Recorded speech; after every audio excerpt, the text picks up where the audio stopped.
In a world ruled by status, life itself is a competition. Power, money, intelligence, everything is measured by a single number. Your rank decides who you are, how you live, and how far you'll go. But away from that endless race, one boy stands on a cliff, gazing at a calm valley below. Here, in the quiet village of Tori, his story begins. The sound of an axe hitting wood breaks the silence. A young boy stacks the last pieces of firewood and wipes the sweat from his brow. This is low, humble, hardworking, and content. Just as he finishes, a villager calls out for help. Lo nods instantly, ready to lend a hand. But before he can move, a blur of pink hair rushes in. A girl plants her foot on the villager's back and points straight at him. "Stop making Lo do everything," she snaps. That's Yuna, fiery, loud, and never afraid to speak her mind. The villager mutters that Lo just stands around anyway, lost in thought. Yuna spins on Lo, grabs him by the collar, and shakes him. "You let people walk all over you because you never say no." Lo just smiles and says he doesn't mind. But Yuna isn't having it. Her voice softens, she knows his kind, but she wishes he'd stand up for himself. Then, in an instant, her irritation turns into excitement. A mischievous grin spreads across her face. She leans in close and whispers, "I found a hidden path outside the village. Wanna check it out?" Before Lo can answer, a sharp voice cuts through the air. "Yuna!" An elderly woman steps forward, glaring. "You know the rule. No one leaves the village." Yuna argues, but the elder smacks her with a pitchfork, shouting, "No means no." "Lock her up for a while," she orders. Lo can only watch as Yuna is dragged away, still grumbling about how unfair everything is. A little later, another villager approaches Lo, asking if he can help fetch water later on. As always, Lo agrees instantly, catching the man off guard with his quick response. The villager chuckles, saying Lo and Yuna are the only kids their age in the village, and complete opposites. Then his tone softens. "You know, it's okay to rest sometimes," he says kindly. "Don't you have something you want to do for yourself?"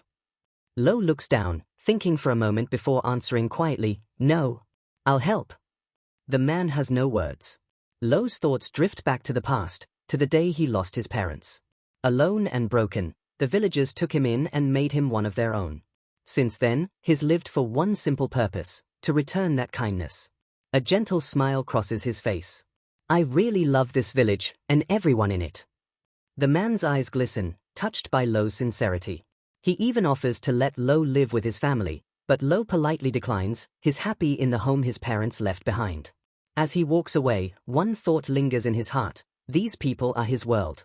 Meanwhile, Yuna sits sulking in a bamboo cage, rattling the bars with pure frustration.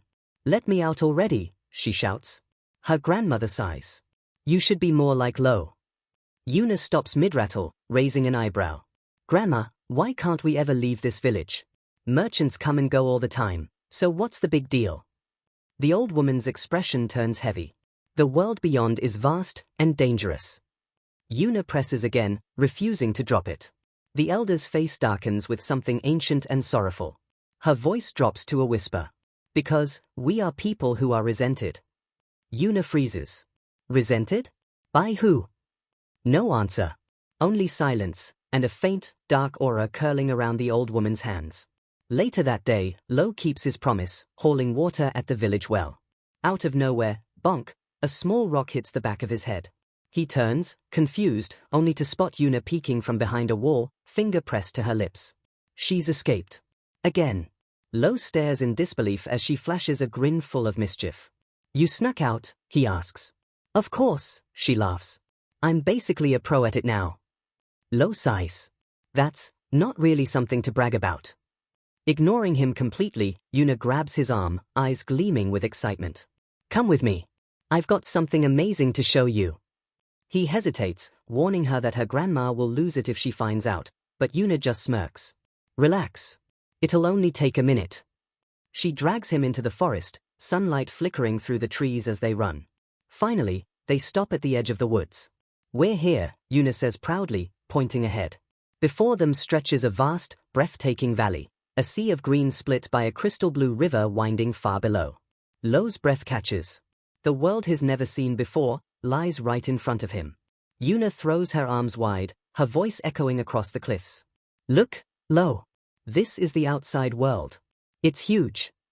Lo stands frozen, eyes wide with awe. The wind brushes past as he takes in the endless view, mountains, rivers, and sky stretching beyond imagination. Incredible, he whispers, a genuine smile lighting up his face. Yuna turns to him, smiling softly, proud, happy, and alive in a way she's never been before. She pulls out a worn little book and hands it to him. "Do you know the rules of the world out here?" she asks, excitement bubbling in her voice. They sit together on the cliff's edge as she opens the book. Pages filled with notes and sketches flutter in the breeze. "Out there," she explains, "everything runs on a system called ranking.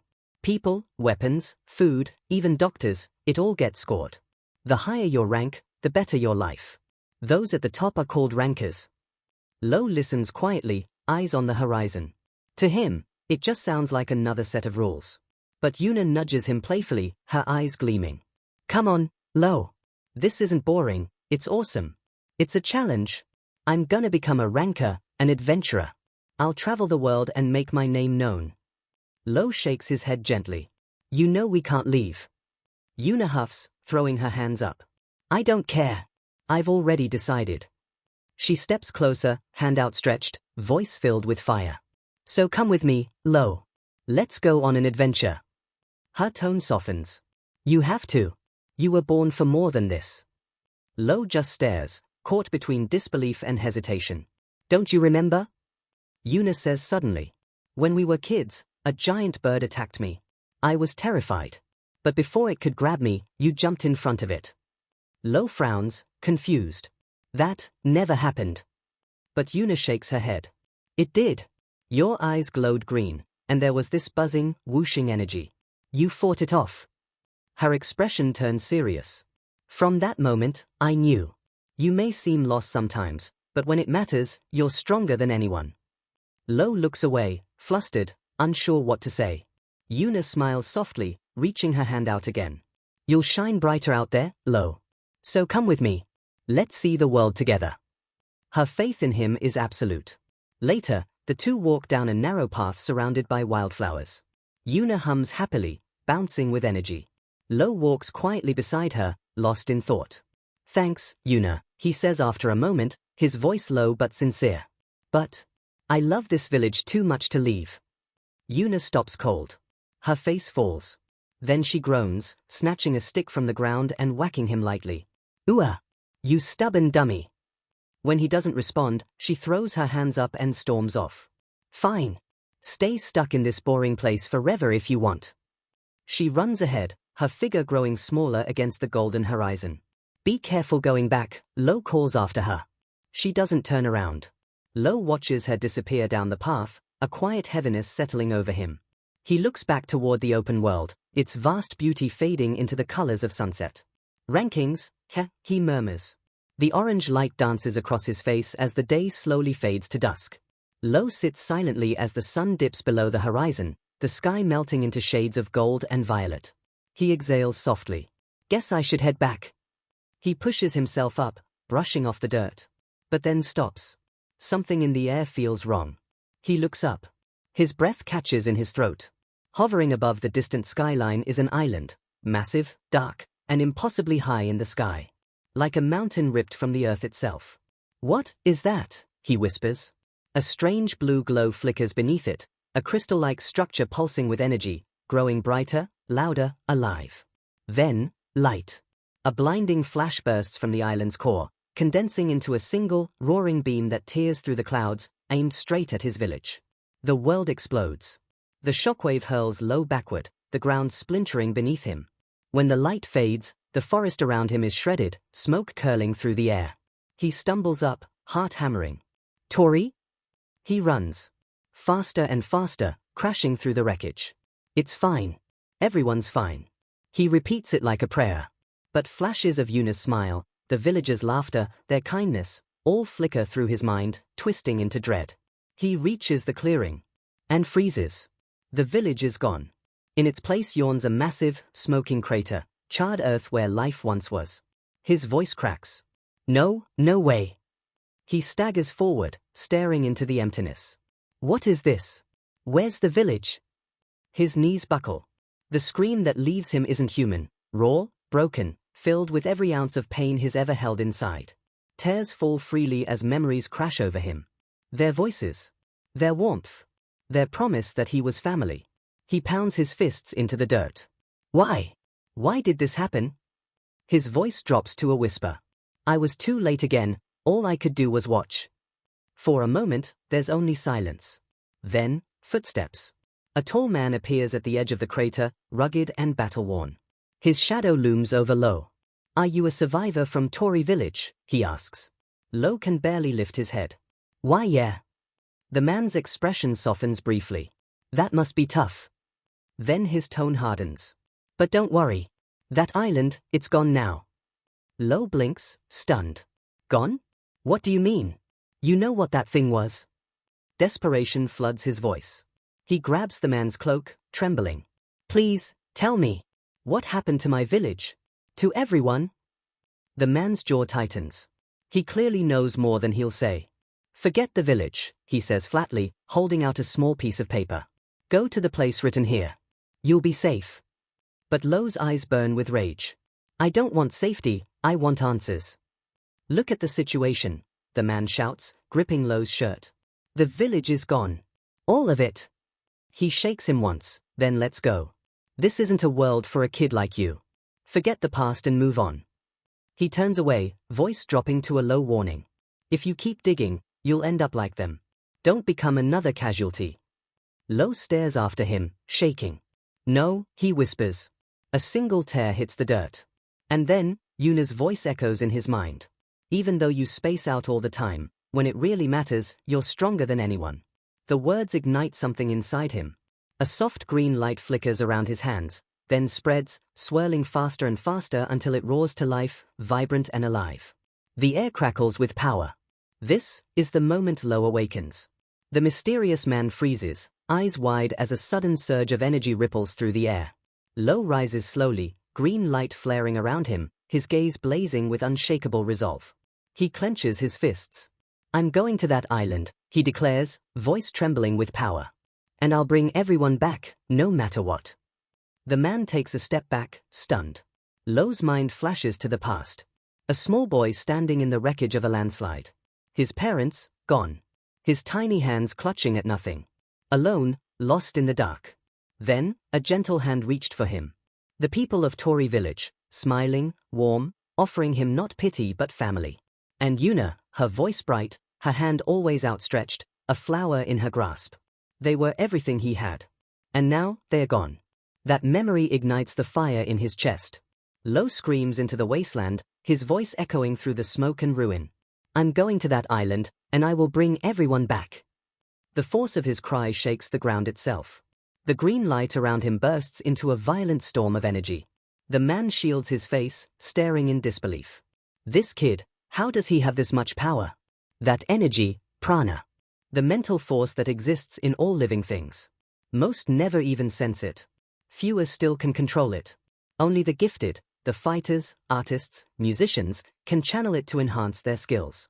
For the truly extraordinary, it becomes visible to the naked eye. And Lo's prana burns brighter than anything the man's ever seen. A realization hits him, this must be the boy he'd heard about. The survivor. He had wanted to protect him, but he never imagined he'd find him like this, raw, untamed, and standing on the edge of power that could change everything. Without a word, the man draws a sword and hurls it into the ground before Lo. The blade hums, glowing faintly in the fading light. His tone hardens. If you really plan to go to that island, he says, then pick up the sword. If I see potential in you, I'll train you. For a moment, the world stands still. Then a red aura begins to rise from the man, heavy, suffocating, dangerous. Come at me, he growls. Show me what you've got. Lo doesn't hesitate. He grips the sword and charges. His raw green prana collides with the man's crimson energy, the air splitting with a deafening crack. The clash of steel and light sends shockwaves through the crater. The man blocks effortlessly, holding Lo back with one hand. The kid's swings are wild, untrained, but the sheer force behind them makes him blink. He's inexperienced, but that determination, that's real. With a single push, the man knocks Lo backward. Lo hits the ground hard, but even now, his eyes never waver. A grin spreads across the man's face. This kid, he mutters, he's the real deal. Lo's prana surges again, growing brighter, wilder, like a storm barely contained. Finally, after Lo catches his breath, the man lowers his sword. His tone turns grave. That floating island, he says, it's called the Island of the Gods. He glances toward the horizon, eyes dark. It usually drifts above the ocean. But sometimes, it appears over land. His voice drops to a whisper. And when it does, it erases everything beneath it. Adel's eyes darken as he looks toward the horizon. I've been trying to stop that thing, he admits quietly. But this time, I was too late. Then, almost reluctantly, he adds, there's one small chance. Some believe the people caught in that light aren't destroyed, they are taken to the island. Lo freezes. For the first time since the attack, a spark of hope flickers in his eyes. Taken? Adel nods. It's only a theory. And even if it's true, there's no telling what they are facing up there. That island, it's not a place for humans. Lo meets his gaze, his voice steady now, sharpened by resolve. Then tell me, what should I do? Adel studies him for a long moment before answering. Start with the adventurer ranking, he says. Climb it. If you can reach the top 10, you'll earn the right to challenge the Island of the Gods. He explains that the adventurer ranking is the most prestigious in the world, a list of explorers who conquer uncharted lands, slay beasts, and uncover forgotten realms. The top 10? Monsters in human form. But Lo's eyes burn brighter. His fists clench. Then I'll climb it. Adel's tone turns grim. The Island of the Gods is ranked as the most dangerous zone in existence. No one who's gone there has ever returned alive. He looks Lo dead in the eye. Do you still want to go? Lo doesn't hesitate. Yes. For the first time, Adel's stern expression softens, just slightly. A glint of respect flashes in his eyes. All right, he says. Then I'll train you. For 1 year. I'll teach you the sword. After that, you're on your own. He extends his hand. Name's Adel, rank 1 of the knight ranking. Humanity's strongest knight. Lo takes his hand firmly. Lo. Their handshake seals the promise under the dying sun. Adel smirks. Just so you know, I won't go easy on you. He means it.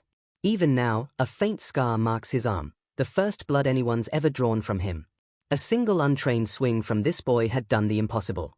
And so began Lo's year of hell. Adel broke him down to nothing, body, mind, and spirit, only to rebuild him stronger. Days blurred together in a cycle of pain and progress. Blisters. Torn muscles. Bones that shattered and healed again. Adel never spoke of the Island of the Gods. It was an unspoken challenge, find the truth yourself, or give up trying. But Lo never gave up. Through the exhaustion, through the agony, one thought drove him forward: the villagers are alive. They have to be. He swung his sword again and again, dirt streaking his face, fire burning in his eyes. He didn't need comfort. He needed strength. He would climb the adventurer ranking.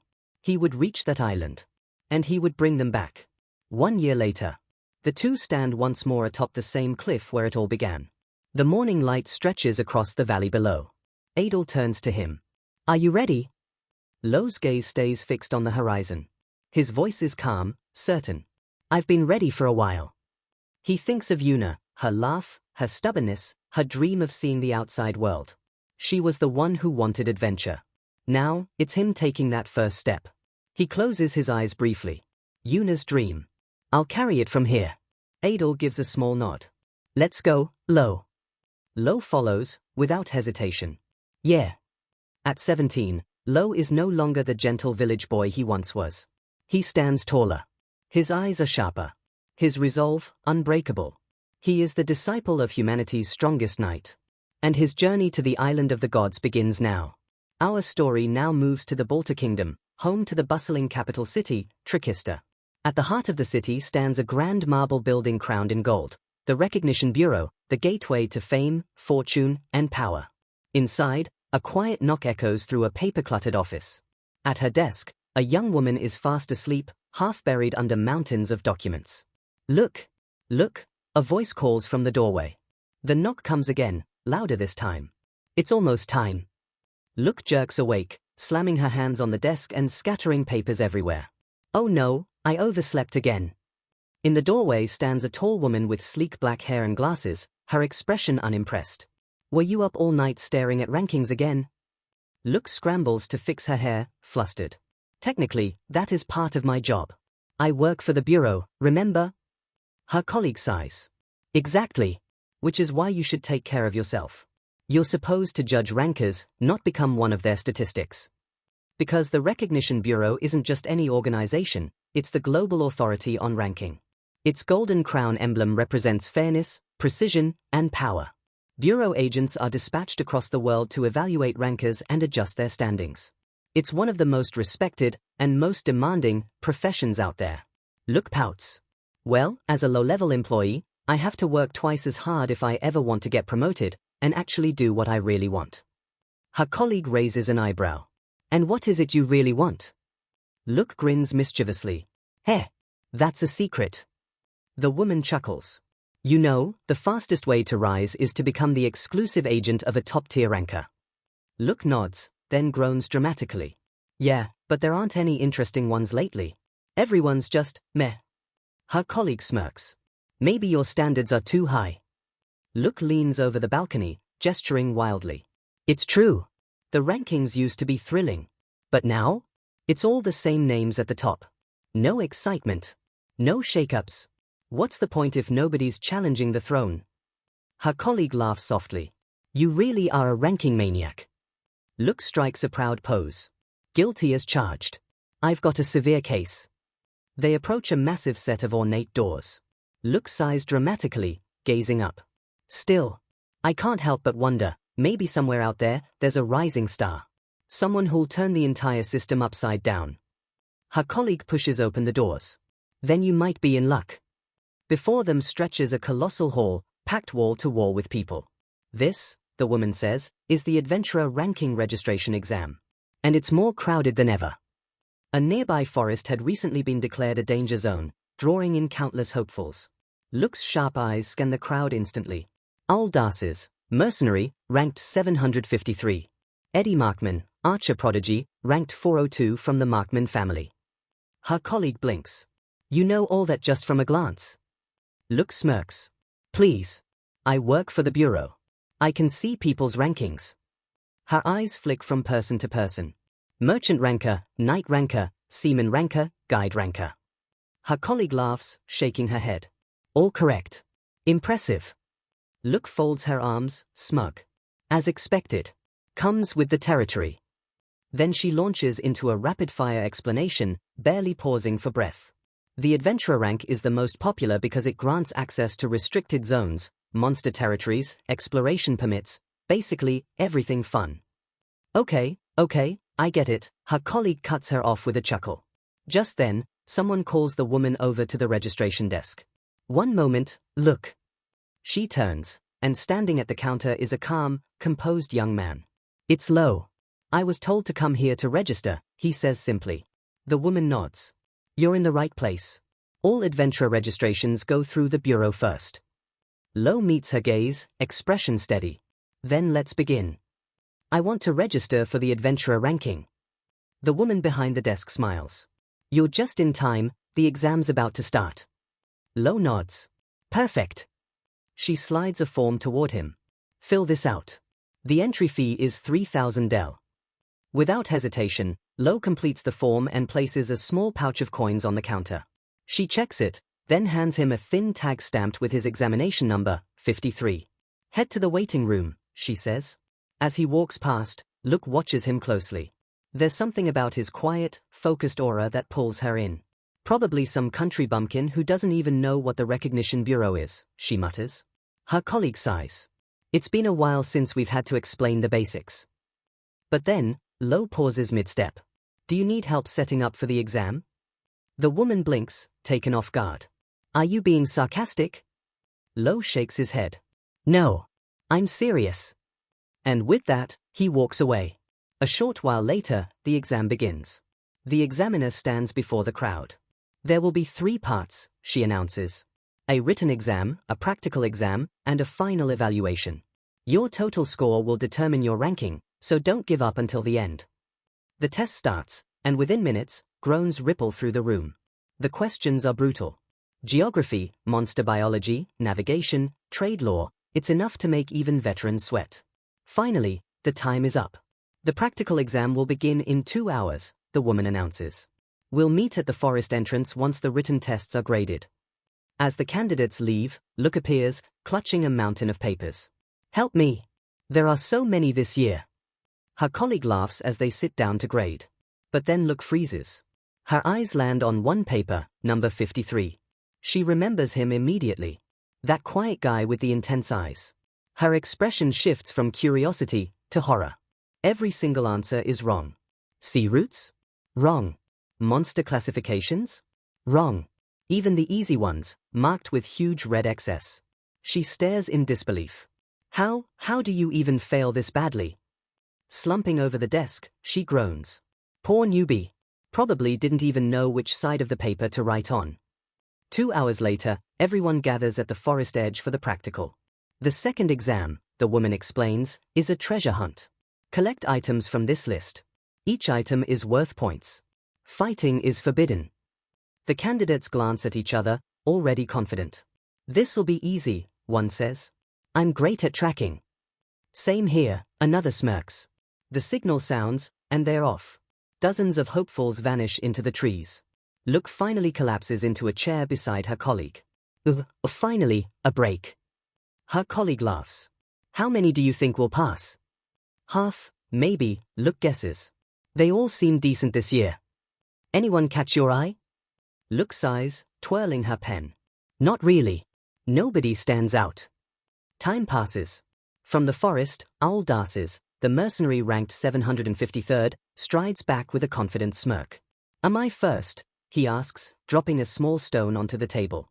Riggel or, the examiner notes. 120 points. Not bad.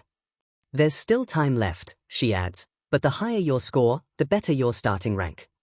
Owl shrugs. Doesn't matter. I'm not in it for the ranking anyway.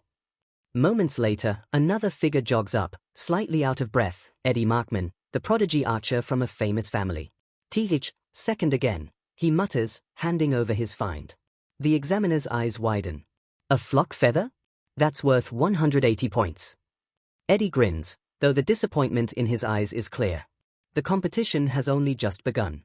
Owl scoffs, crossing his arms. You're proud of killing a bird? Seriously? Eddie shoots him a sharp glare. That bird flies over 500 kilometers an hour. You can't even see it, let alone hit it. Then he smirks. Maybe you should apply for a clown rank instead. The two step forward, tension crackling between them, both too proud to back down. But before they can start throwing punches, a heavy rustling comes from the trees. Everyone turns. From the forest's shadow steps Low, dragging something massive behind him. With a dull, echoing thud, he drops it onto the ground. The bloody, hulking carcass of a red grizzly.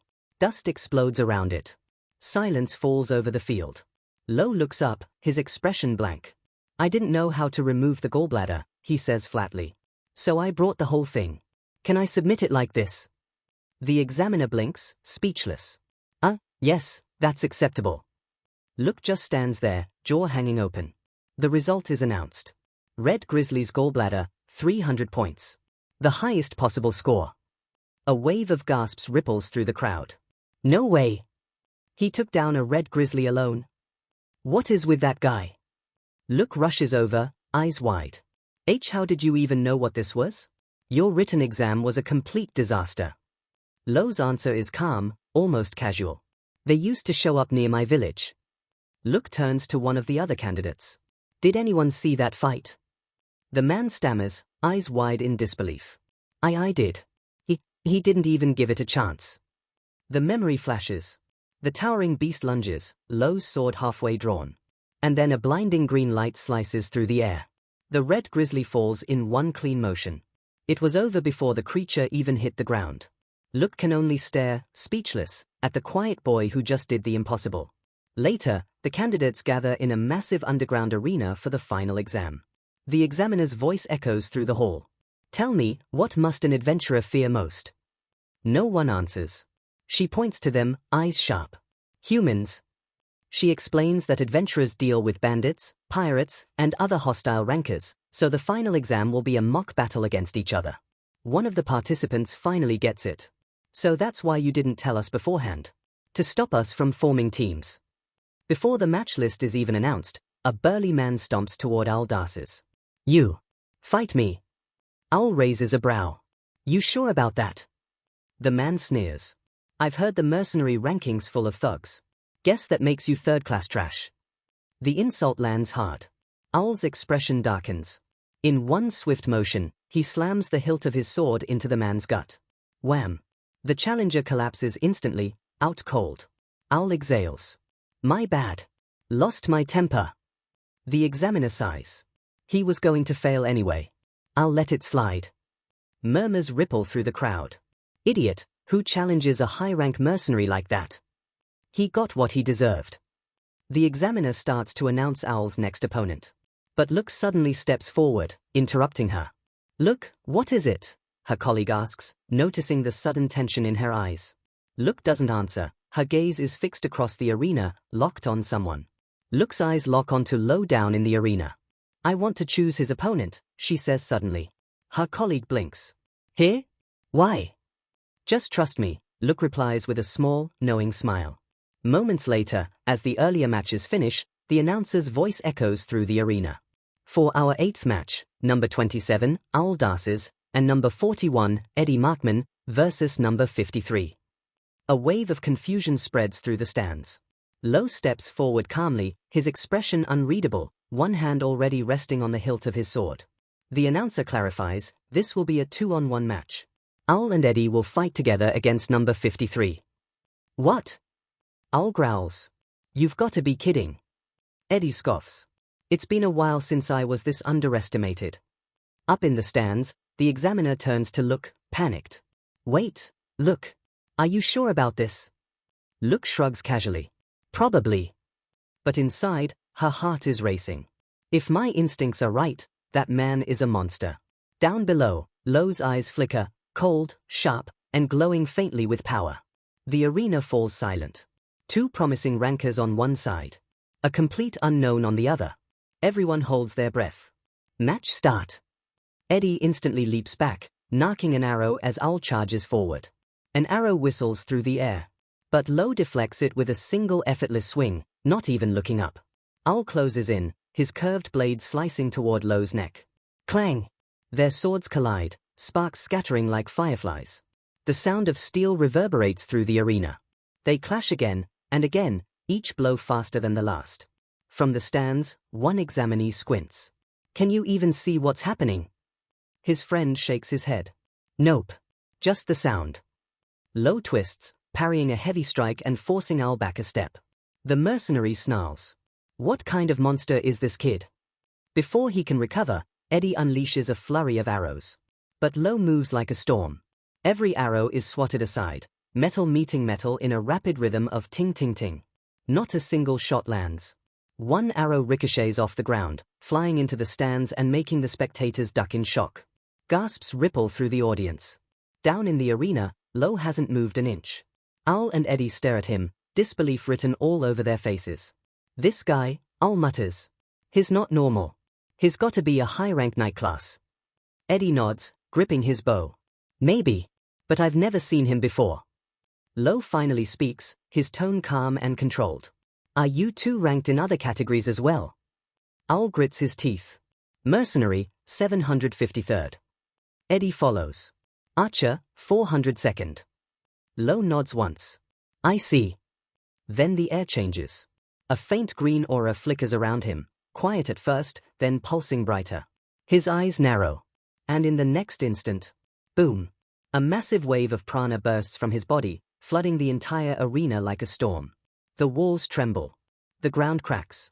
If I defeat you too, Low says, his voice steady beneath the roar of energy. I'll reach the 3-digit ranks for sure. Owl and Eddie can't even move. The pressure is suffocating. The sheer weight of Low's power has pinned them where they stand. Prana, Owl gasps. It's visible? Eddie's mind races. He realizes his mistake. A person's main rank doesn't define their true power. He may be 402nd as an archer, but in his secondary category, sharpshooter, he's ranked 78th in the world. He takes a breath and draws. This time, he fires his ultimate shot, an arrow so fast it bends the air itself, cutting through space like light. But Low just sidesteps. The arrow misses by inches, burying itself deep into the arena wall. Eddie blinks. He never even saw him move. His legs give out as he collapses to the ground. He's done. Owl's turn. He stares at Lo, heart pounding, unable to comprehend what he's seeing. Now it's one-on-one. Lo's sword hums, its blade wrapped in that same glowing green energy. One look from him, and Owl freezes. He's no longer facing a boy. He's facing a monster. Lo moves. In a blur of motion, he's suddenly in front of Owl, sword drawn, its edge cold against the mercenary's neck. Wait! Owl yells, dropping his weapon immediately. I surrender! He steps back, hands raised. I've got work after this. Can't exactly fight if I'm unconscious like him. Lo lowers his sword and sheathes it. I see. Owl can only stare, his pride shattered. What the hell? Who is this guy? The crowd erupts. He beat them both, by himself. 2 3-digit rankers, gone. Lo stands silently as the noise builds around him. Up in the stands, Look leans over the railing, her eyes sparkling like stars. He's real. He's the one. The examiner, still dazed, raises her hand. Winner, number 53. Before her colleague can stop her, Look bolts from her seat. She races up the stairs, bursts into the control room, and slams a console to life. Recognition Bureau Database, Access, Examinee number 53, Lo Tully. The screen loads. Age, 17. Prior rank, none. She scrolls faster. No criminal record. No guild ties. No affiliations. Here's a blank slate. Jackpot! Look shouts, grinning ear to ear. She sprints out of the room, shouting at the top of her lungs. Lo Tully! Make me your exclusive recognition agent. But when she reaches the arena floor, it's too late. Lo is already surrounded by a sea of bureau agents, all shouting over one another, waving contracts, desperate to represent him. The storm has begun. And the boy from Tory Village has just set the entire ranking world ablaze. Look freezes. The color drains from her face. Oh no, one step too late. Dozens of agents surround Lo, all shouting over one another with contracts in hand. She throws her arms up in frustration. They're supposed to investigate a candidate first. You can't just offer contracts blindly. Then, Lo's calm voice cuts through the chaos. What's an exclusive recognition agent? The entire crowd goes silent. Look's eyes widen. Her chance. Without hesitation, she shoves her way through the swarm of agents. I'll explain. She stops in front of him, straightening her glasses, her voice bright and confident. An exclusive agent is assigned to a specific ranker. Normally, you'd have to wait for the bureau to send someone for evaluation. But with an exclusive agent, you can get rank ups immediately, on the spot. She leans in slightly, her words quick and excited. That's crucial for adventurers who are always moving from place to place. Then she digs into her pocket and pulls out a small, sleek red device. This, she says proudly, is a ranking telegram. It connects you directly to the bureau database, so you can access live updates anytime. She holds it out to him with a smile that could light up the room. If you really want to climb the rankings efficiently, you'll need someone like me. Lo studies her quietly. Climb the rankings efficiently, he repeats. Then he looks up, scanning the crowd of agents still hovering nearby. I have one condition. Every head turns toward him. Lo's voice is calm, but sharp as steel. Is there anyone here who can get me into the top 10 of the adventurer ranking? The room goes dead silent. The agents freeze, completely stunned. The top 10, that's not ambition, that's insanity. Those ranks belong to legends, the strongest of the strong. They start whispering. No way. Even for someone like him, that's impossible. Lo waits. No one answers. He turns to leave. Look stands frozen for half a heartbeat, then it hits her. Wait. She vaults over the railing, landing hard on the arena floor. She sprints after him, catching up just as he reaches the steps outside. Hey, Lo, she calls out, breathless but determined. He pauses, half-turning. Why do you want to reach the top 10 so badly? She asks. His eyes are cold when he looks at her. That's none of your business. But Look doesn't back down. She steps forward, fire blazing in her eyes. Then I'll make it my business. She places a hand on her chest, her voice clear and unwavering. I'll be your exclusive recognition agent. And I'll lead you into the top 10 of the adventurer ranking. Lo looks her over silently, then turns away. I don't want to put a child in danger. Child? Look stumbles, eyes wide. I'm a recognition agent before I'm a child. And for the record, you're a child too. He doesn't even turn around. Even if you weren't, he says quietly, I have no intention of hiring you. I don't want to involve others. Her confident expression falters. For a moment, she looks almost fragile. Then her fists tighten. Fine, she yells, voice shaking but fierce. But there's something I have to do. Lo stops, just barely turning his head. Look's voice echoes across the stone steps. I have a mission, something I'll accomplish even if it costs me my life. Her eyes lock on his back. Lo, I want to team up with you. Her words hang in the air, full of conviction. Lo freezes. For a moment, her voice overlaps with a memory. I will go to that island, and I will bring everyone back. He turns, his expression softer now. Their eyes meet. Me too, he says quietly. There's something I have to do. The two of them stand there, two kids carrying the kind of weight no one their age should bear, finding strength in each other's resolve. Look, she says, holding out her hand, Amelia, I'll make you a top ranker. He looks down at her, correcting calmly, it's Lo Tully. Their hands meet, sealing an unspoken pact beneath the fading sunlight. Later that evening, Look proudly leads him to a small, cozy room she's rented. This'll be your base of operations from now on, she announces, practically glowing. Lo glances around, genuinely impressed. Thanks. You're more capable than I thought. The compliment catches her off guard. She blushes, stumbles a little, flustered but thrilled. Anyway, she adds quickly, this is just a 1-week trial. If you're not satisfied, you can fire me. Then, narrowing her eyes playfully, but if you do, I'll haunt you. Lo doesn't even blink. I hope so. She glares at him, half annoyed, half bewildered. He's so serious in battle, but once the fight's over, he's like a different person. I hear that a lot, he replies dryly. Suddenly, Look gasps, pulling out her device. Oh, the exam results are out. She shows him the screen. Here, this is your ranking. The display reads, Lo Tully, Adventurer, rank 2728. Congratulations, she says, grinning. That's an amazing start. Lo frowns. I thought it would be 3 digits. Adventurer ranks are the toughest, she explains. There's a limit to how high you can start. Then she swipes to another screen. But here's the real shocker, your swordsmanship ranking. You're 58th. He blinks. Is that good? She nearly drops her device. Good? For the Bureau, a score like that from a newcomer is monstrous. Lo pauses, thinking. Do Owl and Eddie have rankings too? Of course. She opens Owl Darkus's file. Mercenary, swordsman, informant, and a reliable boss, rank 86. Then she pulls up Eddie Markman's.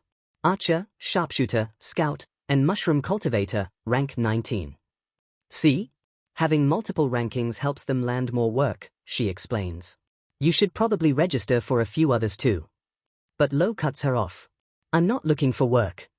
Look nods slowly. Yeah. I figured. We've only just met, but I think I'm starting to get you. She studies him for a moment. You want to hit the top 10 as fast as possible, don't you? So you can reach the island of the gods. Lo's eyes widen slightly. How do you know? It's the only privilege granted to the top 10 adventurers, she says simply. Tell me why after the trial's over. He thinks for a moment, then nods. All right. Her expression softens. Then I'll tell you my situation too. Seems fair. She hesitates, voice dropping low. Besides, mine's a little complicated. And just like that, the air shifts, her expression turns sharp, serious, deadly focused. What I'm chasing is the darkness behind the rankings. Lo blinks. What was that? Look quickly waves it off. Nothing. Forget it. She clears her throat, steering the topic elsewhere. Anyway, where did you even get that kind of power? Especially with a sword, there's no way you learned that overnight. Lo answers simply. A year ago, I became the disciple of a knight named Adel. Her jaw practically hits the floor. Adel? The Adel? The #1 ranked knight, humanity's strongest. She grabs his scarf, completely losing it. You're telling me you're his disciple? Lo nods casually, as if it's nothing. Yeah. She's beyond shocked. You can't just say something like that with a straight face. Do you know how insane that is? Pulling out her device, she opens Adol's profile. He's famous for never teaching anyone. Thousands have begged to be his student and got turned down. No one ever imagined he'd take an air. Lo looks genuinely puzzled. Was he that amazing? Look nearly screams. Of course. He's literally the strongest man in the world. Lo shrugs. But I cut him with my sword once. What? He told me I was the first person to ever land a hit on him, Lo adds, as if it's no big deal. Look just stares. That's impossible. She mutters under her breath, you're really something else, just saying the most ridiculous things so casually. Still in disbelief, she checks her device again. Tully, yeah. She frowns. There's no old record under that name. It's completely new. Is that an alias? Before she can ask, a memory flashes in Lo's mind. Adol standing before him at the edge of the crater that used to be his home. From now on, Adol had said, you'll go by the name Lo Tully. It's risky, but if we're right, the island's clues will reach you first. Lo had bowed his head. Understood. Back in the present, Lo's hand rests over his chest. It's not an alias, he says quietly. Tully is the name of my precious family. Look's expression softens. I see. Thanks for telling me. Let's rest for today, Lo says. Yeah, she agrees. Sitting on the bed, Look takes off her newsboy cap, her long blue hair spilling down her shoulders as she lets out a deep sigh. Lo watches her in silence, blinking in confusion. You were a girl. Look freezes. What? You're only realizing that now. Lo, completely serious, just mutters, sorry. She puffs out her cheeks, clutching her hat to her chest in embarrassment. Is sorry really all you've got to say? For a boy who's lost everything, the first step towards something new is always the hardest. And for Lo, that step begins here, on a quiet morning in the bustling capital. Inside their small rented room, Look is already awake, sitting on the couch with a newspaper in hand, eyes scanning the latest ranking updates.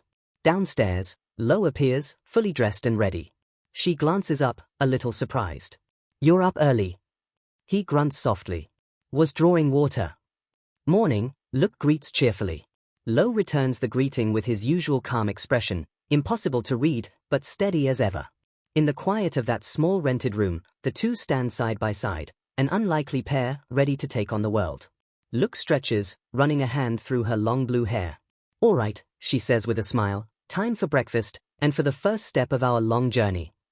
With a confident wink, she slides her cap back on, grin wide and determined. Come on. We're having a strategy meeting. Goal, get you into the top 10. They find a cozy cafe with an open patio, sunlight spilling over the tables. As they sit down, Look dives right into the plan. To raise your adventurer ranking, you need achievements. Simple as that. Between bites of her sandwich, she adds, exploration's important, sure, but for now, quests are your best bet. Lo quietly listens, eating his own meal in silence. Quests are great for beginners, she continues. You earn rewards, gain recognition, and help people with stuff like gathering materials. Easy progress. She holds up her device proudly. And since I'm with you, you don't even need to go through a guild. I can access quests for you right here. Lo nods slightly. That's convenient. A rank tell, right? Look beams. Exactly. And if I become your official agent, you can use it whenever you want. I'll think about it, Lo says flatly. Her face falls. You'll think about it, she mutters, clearly annoyed. Trying to steer things forward, Lo cuts to the chase. Are there any quests that'll raise my rank quickly? Look sighs. Well, the fastest way is to take on high difficulty missions. She scrolls through her device, pulling up a list of available quests. Without a moment's hesitation, Lo points to the very top one. That one. Her eyes widen. You're joking. The mission reads, retrieve the hidden treasure from the Loki underwater temple. Danger zone rank, 7th. Look slams the table. That's impossible. Are you trying to die? Lo doesn't flinch. You won't know unless you try. I do know, she fires back. That quest is way beyond your current level. Please, trust me on this, if you take that on now, you won't even make it past the entrance. He meets her gaze, his tone calm but absolute. Even so, let me try. She freezes as he adds quietly, the island of the gods is ranked number 1 on the danger scale. If I can't handle this, I'll never reach it. For a moment, Look can't find the words. His determination is so unshakable it leaves her speechless. Talking him out of it clearly isn't an option. Then, a calm voice breaks the tension. Having a bit of trouble deciding? They turn to see a tall, well-dressed man with glasses approaching their table. His smile is polite, almost too composed. Look's eyes widen. Loud? He chuckles softly. It's been a while, Look. Lo looks between them. You know him? Look nods, quickly introducing them. Lo, this is Loud Blower. Well, a pretty big deal. Loud offers a hand with an easy smile. His ranked 11th in the entire adventurer ranking, Look finishes. The number hangs heavy in the air, 11th. In a world filled with monsters and heroes, this calm, unassuming man stands just one step away from the top 10. Lo's eyes narrow. One rank away from my goal. This man stands right at the threshold. An idea suddenly lights up in Look's eyes. She turns sharply toward Loud. Your timing's perfect. Then, spinning toward Lo, she points straight at him and shouts, Lo, please beat him up. The scene shifts instantly. They're now standing in a massive empty arena, sunlight spilling across the cracked stone floor. Somehow, Look has arranged a duel, rookie versus veteran. Loud steps forward, calm as ever, a long spear glinting in his hand. Sorry to keep you waiting, he says lightly. Had to borrow this. He gives it a few testing spins. Feels a bit light, but it'll do. Just a casual comment, but it makes the gap between them unmistakable. Lo straightens his posture. I'm Lo Tully, sir. Loud smiles warmly. Relax. We adventurers don't really stand on ceremony. Then he looks up toward the stands, where Look is watching anxiously. She updated my ranking once, he says thoughtfully. And I'll admit, she's incredible. His tone softens.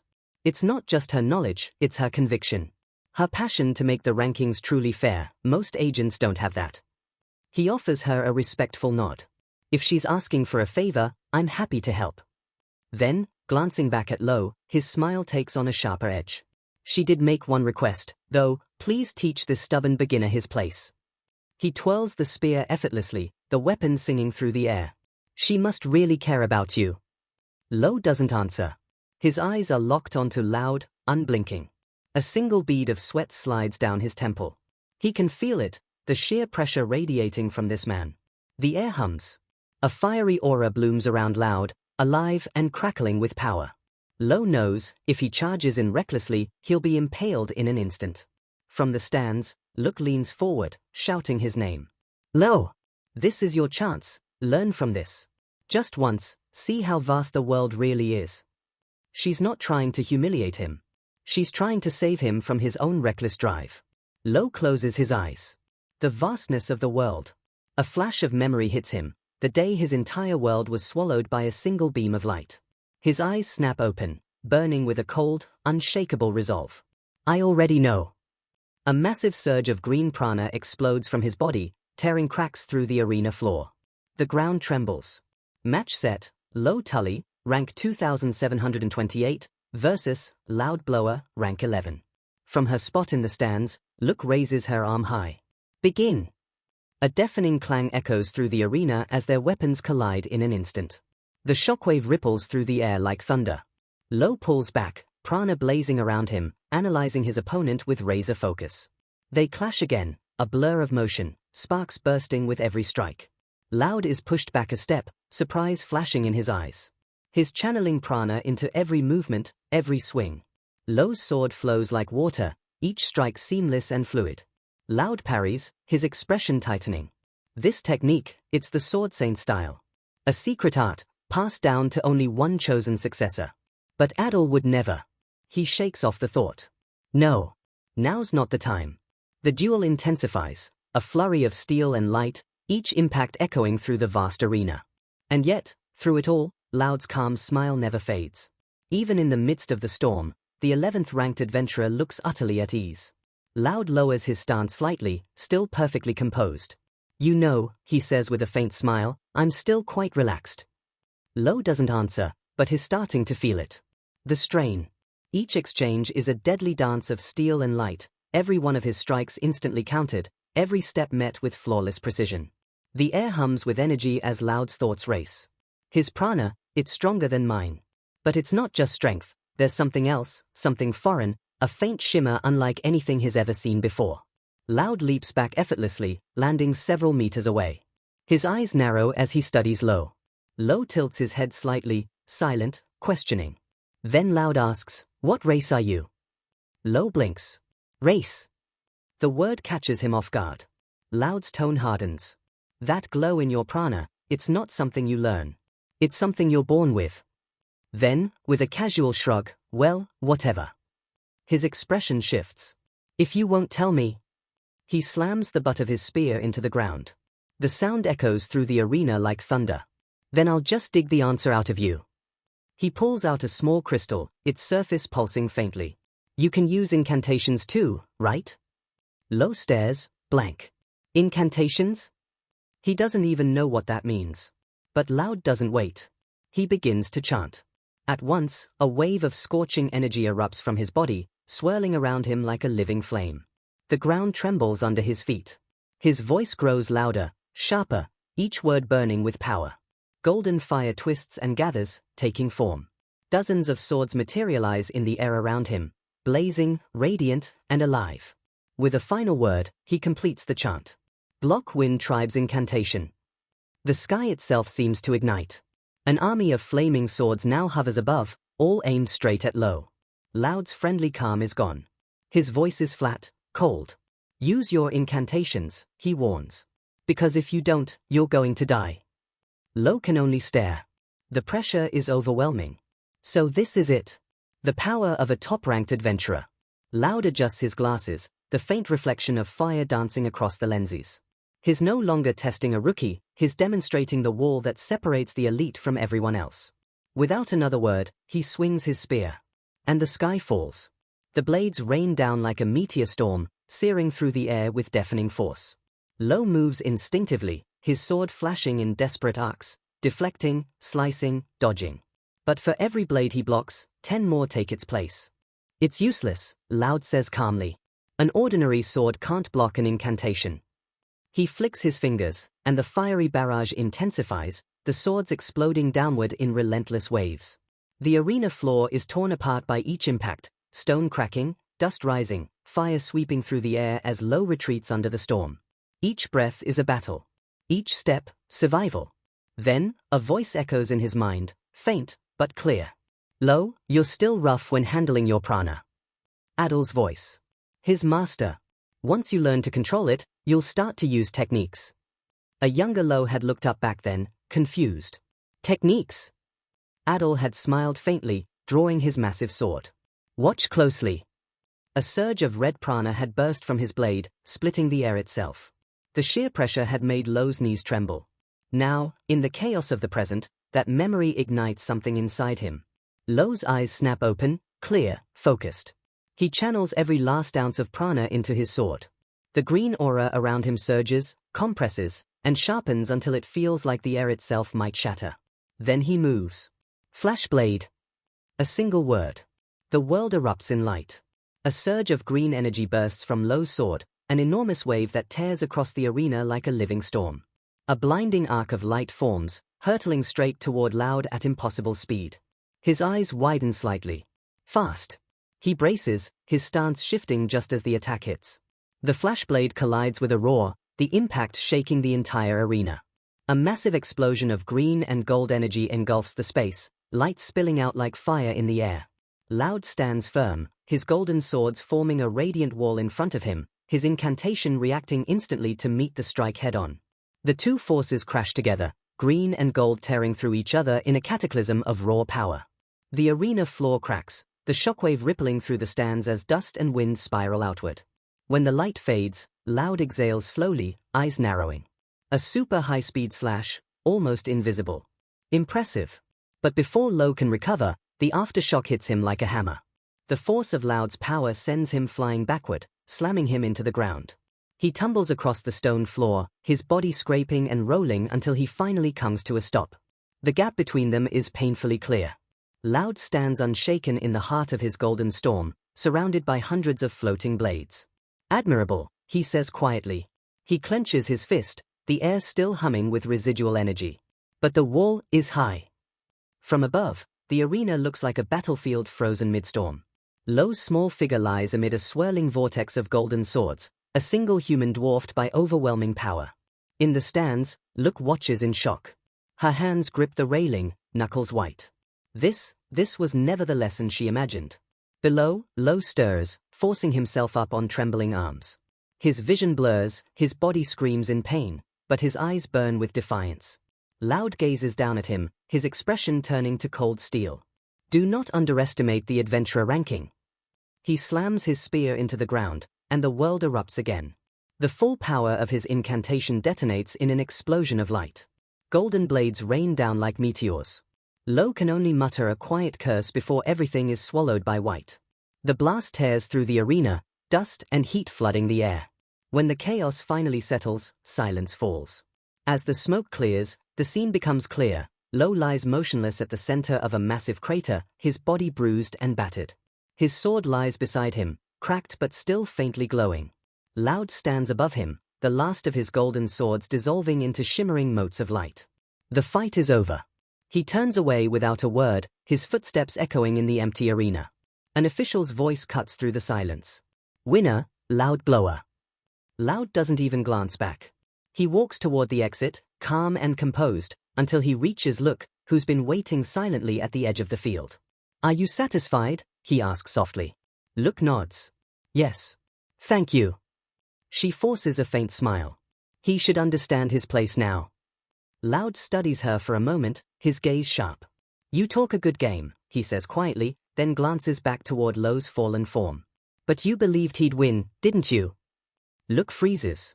He can see it, the faint blush on her cheeks, the flicker of guilt in her eyes. I just thought it might be possible, she admits under her breath. Her faith in the boy is something she doesn't even try to hide anymore. Loud exhales. Because his Adol's disciple, isn't he? Her head jerks up in surprise. You knew? He nods. The moment I saw that slash. His tone turns grim. That's the Sword Saint's technique. There's no mistaking it. His expression darkens. And that's a problem. He looks back toward the crater, where Lo still lies unconscious.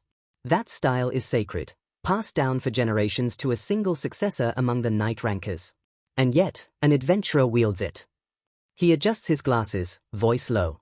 To the knights, that's the same as stealing a holy relic. Look's face pales. You mean? In the worst case, Loud finishes, they'll kill him for it. Loud adjusts his grip on his spear, eyes narrowing in quiet thought. If he were a knight, he muses, this could be settled easily. But Look shakes her head. That's impossible. Lo's path, it's one only an adventurer can walk. There's no bitterness in her tone, just conviction. After a long silence, she takes a deep breath. Loud, there's something I should tell you. He glances at her, curious. The real reason I believed in him, she hesitates. It's because he told me he once landed a valid hit on Adol. Loud freezes mid-step, then laughs softly, though there's no humor in it. Impossible. With his current skill, that's out of the question. But then his expression changes. His eyes narrow as the memory of their battle flashes in his mind. The sword style surprised me, he admits. But what really caught my attention was that shimmer in his prana. Look watches silently as he turns to leave, his words lingering heavy in the air. He picks up his spear, his voice dropping low, half to himself, half to her. That boy, he probably has incantations, too. The setting sun burns across the arena walls as he pauses one last time. If he'd used them, he adjusts his glasses, the light glinting across the lens. I might have lost. Then he walks away, his silhouette framed in gold. Even in the deepest sleep, a forgotten melody can rise again. A faint hum echoes in the dark, a girl's gentle voice, carrying through a small, sunlit kitchen. The air smells of bread and flowers. A soft moment. A fleeting peace. Then, suddenly, slam. The table rattles as an elderly woman's hand strikes down hard. Why are you humming that? She snaps. The girl flinches, her song dying in her throat. Foolish child, the old woman scolds. Do you remember why we can't go outside? It's because of that poem. Never speak of it again. Her trembling hand points accusingly. The girl lowers her head, shadows falling across her face. I'm sorry, she whispers softly, almost to herself. Sorry, Lo. Her image fades, her outstretched hand dissolving into light. Lo's eyes snap open. White ceiling. Blinding light. He's lying in a simple bed, wrapped in layers of bandages. The sterile scent of medicine fills the air. Finally awake. The familiar voice cuts through the haze. Look is sitting beside his bed, arms crossed, but her usual sharp tone is gone, replaced by quiet relief. You're in the Recognition Bureau's infirmary, she explains. You were out cold for a whole day. A day? Lo echoes, struggling to sit up. She nods. It's like your strings were completely cut. The doctor said you weren't physically hurt anymore, but you were mentally exhausted. She looks down for a moment, her voice soft. I don't know what kind of burden you're carrying, but maybe you're pushing yourself too hard. Lo's eyes drift to the floor. The image of Loud's blazing power flashes through his mind, the overwhelming pressure, the helplessness. He exhales slowly. Maybe you're right. Look blinks, startled. For the first time, the stubborn rookie who charged into everything without hesitation sounds human. The silence between them lingers, until Look leans forward, her expression turning serious. There's something important I need to tell you. Lo looks up, attentive. Do you know what techniques are? He hesitates, then shakes his head. Adol mentioned them once, but I never understood what he meant. Look nods. What Loud used during your duel, that was a technique. She crosses her arms, explaining carefully. He's from the Blower tribe. A warrior race known for hunting and combat. Their techniques are passed down through generations. They're not learned, they're inherited. She pauses, letting the words sink in. That's what a technique is, something in your blood, something you're born with. Then her expression darkens. And she says it. The bombshell that changes everything. Loud said it himself. Look begins, her voice trembling with excitement. It seems you have techniques, too. She leans forward, eyes wide with hope. Any guesses?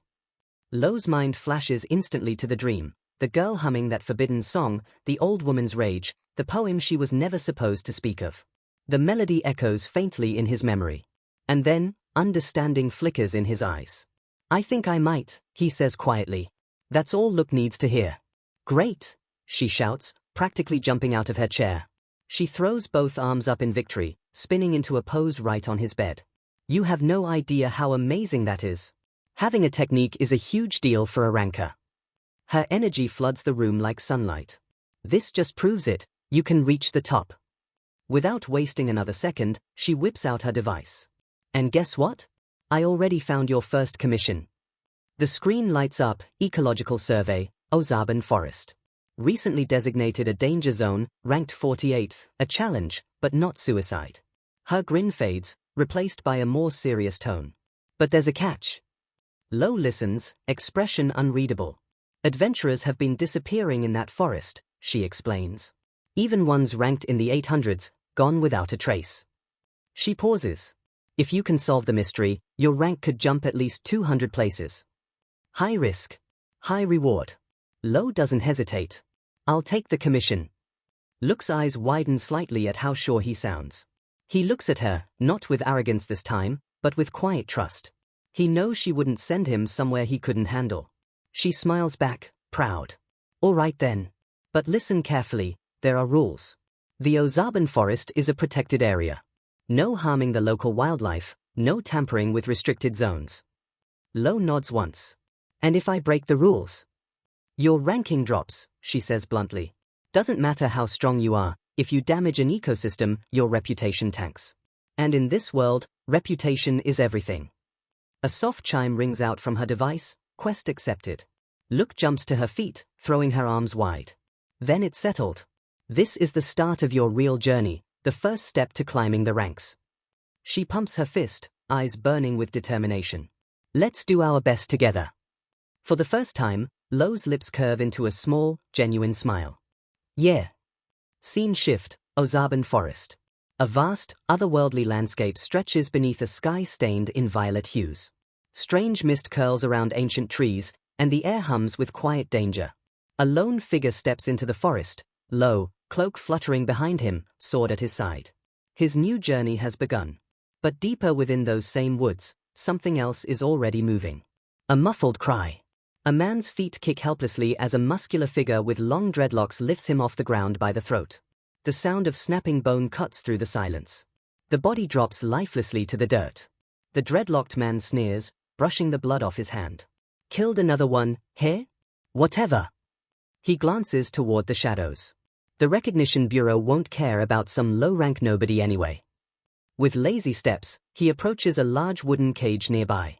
Inside, a magnificent creature stirs, a wolf-like beast covered in pure white fur, a single glowing horn rising from its head. A unicorn. The man grins.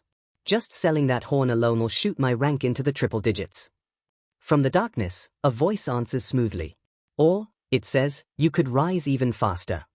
A well-dressed man steps into view, his posture refined, a polished monocle catching the faint purple light. He smiles faintly. Rozo Cruel. Rank 76. Smuggler, at your service. The dreadlocked man glares at him. A smuggler, here? I don't need your help. Rozo tilts his head, unbothered. I'm here for one reason, to help those crushed under the unfair weight of the ranking system. The hunter laughs coldly. Save your speeches. I'm not giving up a hunting ground this good. He turns, his expression twisting into raw ambition. Not when it's finally my turn to climb.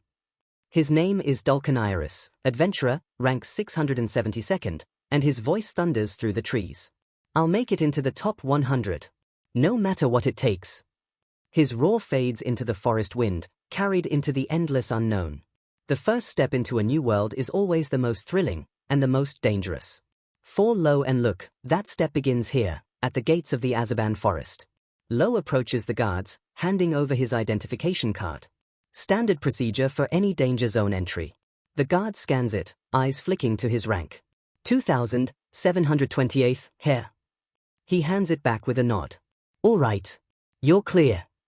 As they pass through the towering gates, Low glances at Look. How many adventurers are there? He asks. About 30,000 registered, she replies. Roughly 20,000 still active. She adjusts her cap, explaining further. The adventurer ranking is a nightmare compared to the others. Totally different league. Low listens quietly as she breaks it down. A 4-digit adventurer, she says, is about as strong as a 3-digit ranker in any other field, like mercenaries or knights. That's how insane the quality is. Her tone turns serious. And a 3-digit adventurer? They're on par with 2-digit elites from other ranks. Stronger than those 2 prodigies you fought in the exam. The weight of her words settles in. The path to the top 10 isn't a climb, it's a war against the strongest people alive. Low stares ahead, eyes sharp. He can feel it already, the distance between where he stands and where he aims to go. Look glances at him, a confident smile tugging at her lips. She knows the odds. She just doesn't care. Because she still believes in him. They step past the threshold together. Look throws her arm out, voice ringing with excitement. All right. Let the adventure begin. They are officially inside Azaban Forest. The atmosphere shifts immediately, trees bathed in eerie violet light, shadows twisting unnaturally, the air thick with tension. Low halts mid-step. What is it? Look asks, blinking at him. His gaze sweeps the area, hand resting on his sword. This isn't a normal forest, he mutters. Look grins. You noticed. She explains softly, a skilled adventurer can feel how dangerous a place is. You can sense the malice in the air. That's what the danger rankings are for, so ordinary people don't walk into places like this by mistake. Her expression darkens slightly. This forest was added to the ranking for one reason, a massive monster outbreak. And right on cue. Boom. The ground erupts. Trees splinter, dirt flies, and a wave of grotesque beasts bursts from the underbrush. Fanged creatures, claws glinting, eyes burning crimson. Low! Look screams. Protect me! He's already moving. In a flash of green light, Low draws his sword. His body moves like flowing water, each motion seamless, efficient, deadly. Flash blade. A circular wave of prana explodes from his swing, a whirling tempest of green light slicing through the monster swarm. In a single motion, he carves a path straight through the horde. The beasts collapse, lifeless, their bodies scattering like leaves in a storm. Silence returns just as suddenly as it was broken. Look blinks, awestruck. Was that one of Adol's techniques? Low slides his sword back into its sheath. Yeah. I learned several, he answers, glancing at his hand. But there are still many I can't use yet. He clenches his fist, feeling the lingering surge of prana crackling under his skin. Soon, he mutters. I think I'll be able to use the second one. Luke grins from behind him, eyes gleaming. Then I'll make sure the world sees it. The wind rustles through the violet trees, carrying their voices deeper into the forest, toward whatever waits in the dark. The hunt has only just begun. As if the forest itself heard his words, the ground begins to tremble. The air thickens, trees shaking violently as a hulking figure pushes through the undergrowth. A massive, red-skinned broad orc emerges, towering, muscles bulging, its crimson eyes burning with fury. It lets out a deafening roar that rattles the trees and sends smaller creatures fleeing in terror. This monster is on a completely different level. But Lo doesn't flinch. His grip tightens on his sword. Perfect, he thinks. I should test it. Green prana explodes around him, surging like wildfire. His eyes narrow in focus as he charges straight ahead, fearless. Second technique. The words cut through the air. Mid-path lotus flower. A brilliant cross-shaped slash of emerald energy bursts from his blade, striking the orc square in the chest. The attack lands with a thunderous impact, tearing into its thick hide and leaving a smoking wound. For a second, it looks like victory. But the orc doesn't fall. It doesn't even cry out. Luke stares, speechless. It didn't work. The orc looks down at the shallow cut across its chest, then its expression twists from confusion to absolute rage. It roars, the sound shaking the very air, and charges. Lo's eyes widen. The technique failed. Lo! Luke screams. You're supposed to be protecting me. Without hesitation, he grabs her by the arm and bolts, sprinting through the trees as the orc crashes after them. Where are we going? She yells. He glances ahead, there's nothing but open air. A cliff. Jumping, he says flatly, as if discussing breakfast. What, here? Before she can protest, he leaps. Wait! Lo! They plunge into the open air, the world spinning around them as Luke's scream echoes into the abyss. But Lo moves with calm precision, kicking off the cliff face mid-fall to redirect their descent. The wind whips around them, his prana flaring faintly as he guides their fall. Moments later, they land, softly, on a bed of glowing blue flowers. Luke blinks in disbelief, trembling as she realizes they're unharmed. Lo straightens up, brushing the dust off his jacket as if he just stepped off a staircase. Training with Adol was mostly like this, he says simply. It's a habit now. Luke stares at him, pale. What kind of training was that? Her soul practically leaves her body as she yells at him for not giving any warning. Lo wipes a bead of sweat from his brow, looking almost apologetic. Sorry. She groans, clutching her head. I'm going to die one day because of you. But before she can keep scolding him, she notices their surroundings, and her frustration fades into awe. They've landed in a breathtaking clearing. The air glows faintly blue, the trees shimmering under the strange light of the Azaban canopy. Luke checks her device and gasps. This is it. Our survey zone. She gestures toward the forest around them. After this area was marked a danger zone, they had to redo the ecosystem survey. About 80% was finished, but the last section, this one, was left undone. Her voice lowers. This is where the monster outbreak started. Around them, the clearing teems with strange, unearthly life. Carnivorous plants with gaping mouths sway gently in the mist. Elegant deer-like creatures with crystal antlers drink quietly from a glowing stream. Lo stands completely still, his eyes wide. For the first time, he's not thinking about rankings or danger. He's looking at a world he's never seen before. This, he whispers, is an adventure. A memory surfaces, soft, fragmented, and warm. A girl's voice, bright with laughter. Lo, let's go together. Adventure. He can almost see her hand reaching out. Now, finally, he's living the dream they never got to share. The moment lingers, fragile and fleeting, until the bushes nearby rustle violently. Instantly, Lo's instincts take over. He draws his sword in one smooth motion, his stance low and ready. Wait! Luke shouts, holding out her hand. Don't! The bushes part. From the shadowed foliage, a single creature steps into the clearing, majestic, trembling, and impossibly real. A unicorn.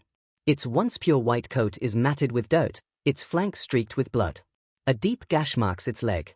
The creature's chest heaves as it stumbles forward, eyes wide with exhaustion and fear. Deep within the Azaban forest, something out of myth stands before them, a being that shouldn't exist. Lo's hand goes to his sword in an instant. To him, everything unknown is a threat. But Luke shouts, Wait. Don't. He freezes mid-draw as she checks her rank tell. Her voice trembles with awe. A royal horn. The words hang in the air.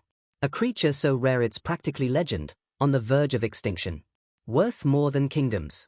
Look's professional tone slips away, replaced by genuine concern. She kneels slowly, eyes fixed on the creature's wound. It's hurt, bad. Stay back, Lo warns. I've got this, she says, her voice steady. Lo blinks, surprised. I've seen what rankers look like after fights like yours, she explains, already rummaging through her satchel. I picked up some basic medicine. Her hands move quickly, wrapping clean bandages around the unicorn's bleeding leg. Besides, she adds softly, I'm the one who patched you up after Loud flattened you, remember? Lo says nothing, just watches quietly as she works. When she's done, Look exhales, relief washing over her face. We'll camp here tonight. He raises a brow. As a recognition agent, she clarifies quickly, I can't just leave an endangered creature in danger. It's part of the ecological survey now. Her voice wavers slightly, half flustered, half defensive. So don't get the wrong idea. Lo cuts her off calmly. It's okay. I get it. She opens her mouth to argue, then stops, smiling faintly. Night falls. The forest glows beneath a canopy of stars. Their campfire crackles softly, the orange light dancing across the trees. For the first time since entering the Azaban forest, the world feels peaceful. The unicorn lies near Look, its horn catching the starlight. She's already asleep, her cap pulled low over her eyes. But Lo doesn't rest. Alone in the dark, his body faintly shimmers with green prana. His training. Focusing, channeling, forcing his energy to obey. Middle lotus, he whispers. A cross-shaped burst of light shoots from his sword, then fizzles out mid-air, vanishing into the night. The glow fades, leaving only silence. Lo exhales sharply, sweat dripping down his face. The technique failed again. He drops to one knee, frustration etched in every movement. Still, useless. His mind flashes back to the duel, the golden storm, the unrelenting power of Loud Blower. That impossible strength. That helpless feeling. The memory burns. He lies back, staring through the trees at the endless sky. The truth hits him again, heavier than ever. At this level, he'll never reach the island of the gods. He's not even close. Slowly, he lifts his hand toward the stars. That helpless frustration twists, hardening into something sharper, resolve. He sits up, eyes blazing. He will become stronger. No matter what it takes. His thoughts drift back to Look's words earlier. Loud said it himself, you have an art of your own. He repeats the word quietly. An art. The night is silent except for the whisper of wind through the glowing trees. And there, in that calm, dangerous forest, something begins to stir in his mind. A spark. An idea. The beginning of something new. Morning sunlight filters through the trees, painting the forest in gold. The calm shatters with Look's sudden scream. Lo jolts upright, instantly alert. What happened? The royal horn, it's gone wild, she blurts out. The creature, once calm, now stands on shaky legs, a deep growl rumbling through its chest. All the trust they built overnight, gone in an instant. Lo notices something different. Its leg, it's healed. Look nods grimly. Royal horns recover fast when treated right. But fear like that, it's not normal. Not for a baby. Then, realization dawns on her face. Lo, its wound wasn't from an animal. She points to the creature's horn. Tiny chips and scratches glint in the light, signs of a struggle. Someone hurt it. A poacher. She continues, her voice low. A royal horn's horn is priceless, a miracle cure said to heal any illness. They were hunted to the brink of extinction. In the underworld, they call them unicorns. Before Lo can respond, the unicorn lets out a piercing cry and lunges. Lo moves like lightning, his blade flashes, striking the attacker side with the flat edge. His stance unyielding, eyes cold as steel. Frightened, the unicorn spins and bolts into the forest. Wait! Look shouts, but it's already gone. Lo lowers his weapon, jaw tight. I scared it off. We can't lose it, Look insists. Even if it's running, it's still weak. This could change everything for our research. Lo adjusts his gear and turns toward the trees. I'll go ahead. His voice is steady, final, no room for debate. He's no longer just following orders. As he starts off, Look calls after him, be careful. There might be poachers nearby. He pauses. If I find one, what should I do? Her answer comes slow, cautious. If you defeat one, your ranking could rise, depending on their level. Lo nods. Understood. Power erupts from him like a storm. Then I'll defeat as many as I can. In a blink, he's gone, a green blur vanishing into the forest. Luke stares, wide-eyed. He's already out of sight. Then, a sudden hiss of arrows. They burst from the tree line, aimed straight at Lo. His body reacts before thought. He twists midair, spinning, kicking, deflecting every arrow like a living tempest. He lands hard, the ground cracking beneath him, eyes blazing. Poachers, he growls. You picked the wrong day to hunt. Prana surges around him, shaking the forest floor. Just as he's about to strike, a voice cries out, desperate, wait. Stop. Lo freezes. Two figures emerge from the shadows, one perched in a tree, bow still raised, the other on the ground, sword ready. The voice, it's familiar. As they step into the light, Lo's eyes widen. It's them. Eddie and Al, the same two adventurers Lo crushed during his ranking exam. Sometimes, a single defeat is all it takes to change everything. For these two proud fighters, the day after that humiliation marked the start of their real battle, not against monsters or quests, but against their own pride. Inside the bustling hall of the Recognition Bureau, the air buzzes with ambition. Adventurers crowd every corner, chasing fame, fortune, and a shot at glory. At the front desk, Al Darkies, mercenary captain and seasoned fighter, steps forward, ready to take his next mission. But before he can speak, a voice cuts through the noise. Hey, hold up. Eddie Markman, the famed archery prodigy, rushes up to the same counter, sliding to a stop beside him. He's out of breath, eyes sharp, clearly here for the same thing. Their gazes lock. Silence. Heavy. Unyielding. The memory of that exam, the rookie who demolished them both, hangs between them like a weight neither can shake. Without a word, they move aside, standing near the tall window overlooking the city. The tension is almost comical in its awkwardness. Both start to speak at the same time. Both stop. Both insist the other go first. Finally, Eddie exhales in defeat. Fine, I'll go. Did you find anything out about that swordsman? Al crosses his arms. I tried. Nothing. It's like he didn't exist until the exam. Eddie's jaw tightens. The muscles in his hand twitch as his fist curls. He's a prodigy, a name whispered with respect in archery circles across the continent. And yet, one unknown swordsman made him feel powerless. Rankless, nameless, and unstoppable. That sting refuses to fade. Al says nothing, but the memory gnaws at him too. He remembers walking back into his guild hall after the exam. His crew had erupted with cheers, clapping him on the back, ready to celebrate. Captain, how'd it go? You crushed those rookies? One had laughed. Al just stared at the floor. I registered, he muttered. The laughter rolled on, oblivious. Don't tell us you lost to a newbie. Then, crack. His fist slammed down, splintering the table into shards. The hall went dead silent. He could still see Lo's eyes in his mind, distant, unreadable, cold. That man hadn't even seen him as an opponent.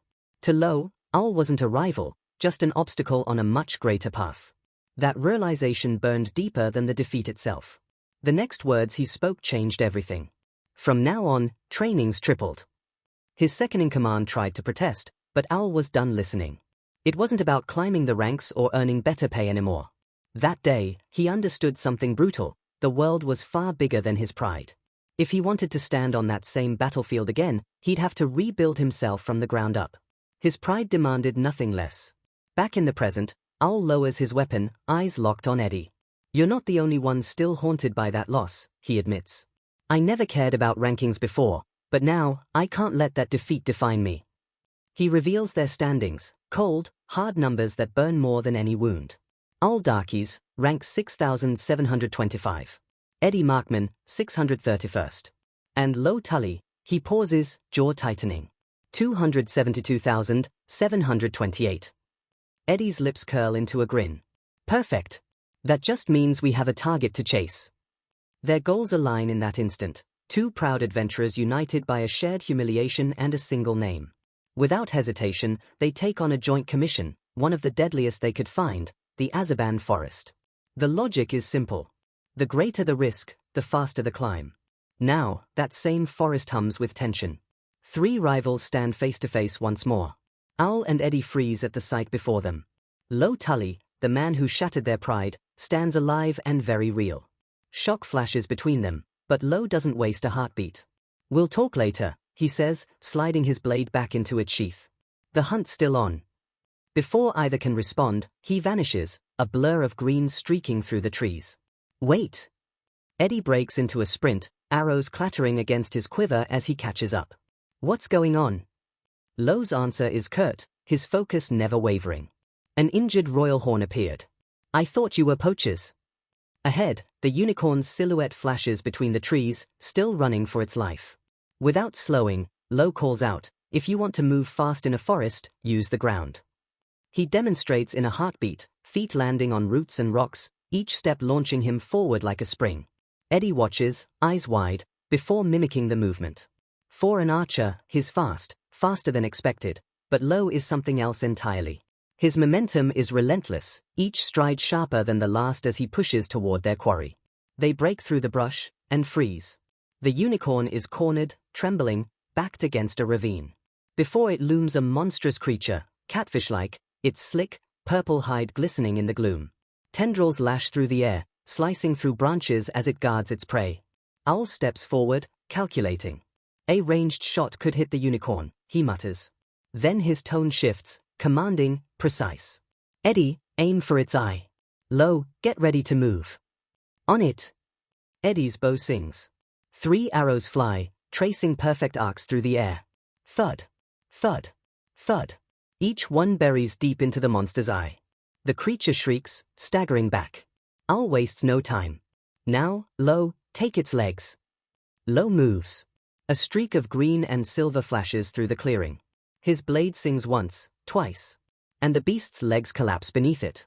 "Grab the royal horn and run," he shouts. But Owl is already moving.